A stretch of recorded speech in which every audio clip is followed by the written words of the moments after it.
Je peux vous le dire à présent, je solliciterai de la représentation nationale que nous puissions consacrer sur la période 2024-2030 un effort budgétaire de 400 milliards d'euros, ce qui permettra de couvrir un total de 413 milliards d'euros de besoins militaires, afin de renouveler ainsi ce précieux outil militaire qui sert notre liberté, notre sécurité, notre prospérité et notre place dans le monde. Au total, ces deux lois de programmation militaire auront donc conduit à un doublement des budgets de nos armées. Je le dis avec gravité, ce sont des moyens considérables qui amplifient un effort de défense dont la dynamique est sans précédent depuis 5 décennies. Ces ressources exceptionnelles dictent évidemment une grande exigence. C'est le prix de la sécurité de nos enfants, c'est le montant de notre rang à tenir, de nos valeurs à défendre, d'un long récit de gloire et de liberté dont il nous faut écrire les prochains chapitres. Nous devons franchir cette étape essentielle afin de bâtir nos armées de demain, même si ce n'est qu'une étape. Car ces 413 milliards ne permettent pas de dessiner à eux seuls le nouveau visage de nos armées pour le siècle qui commence.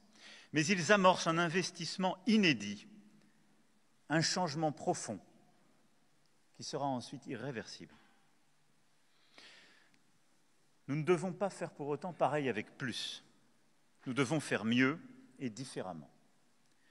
Car le monde ne nous attend pas, car les rivalités aiguisent les appétits et les stratégies, car nous devons tenir notre rang. Nos défis pour demain, c'est d'abord continuer à défendre des intérêts qui ne varient pas, c'est-à-dire la défense du territoire national, et en particulier de nos outre-mer, de nos concitoyens. C'est la sûreté de notre voisinage proche, de la Méditerranée aux Balkans, du proche Moyen-Orient jusqu'à l'Afrique, et la lutte contre le dérèglement climatique, toujours et encore, bien entendu. Ce sont ensuite l'adaptation aux exigences contemporaines d'une dissuasion nucléaire robuste et crédible. La défense de nos intérêts dans tous les lieux d'expression des nouvelles formes de conflictualité, de non-respect du droit, là où se développent parfois insidieusement de nouvelles façons de remettre en cause un avenir pour chacun qui soit libre, sûr, durable. C'est penser autrement nos partenariats, nos alliances, tout en demeurant un leader en Europe et un allié fiable à l'OTAN. C'est mieux capitaliser sur la relation exceptionnelle, bâtie avec des pays comme la Grèce, l'Égypte, les Émirats arabes unis ou l'Inde. C'est continuer à approfondir des partenariats structurants, comme ceux que nous avons avec l'Allemagne.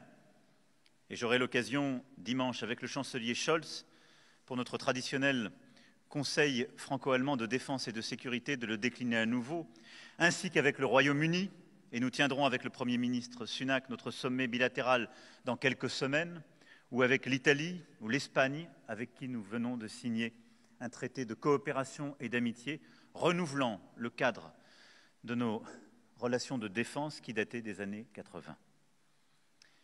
Enfin, c'est assurer, si les circonstances l'imposaient, que la France serait capable de construire et de commander une coalition de premier rang avec ses partenaires pour défendre les intérêts de l'Europe ou de ses alliés. C'est une responsabilité qu'elle seule en Europe continentale serait capable d'assumer et nous devons en avoir les moyens. C'est pourquoi, sur ma demande, le CEMA m'a proposé une évolution de notre modèle d'armée qui privilégie la cohérence sur la masse, la réactivité sans sacrifier l'endurance.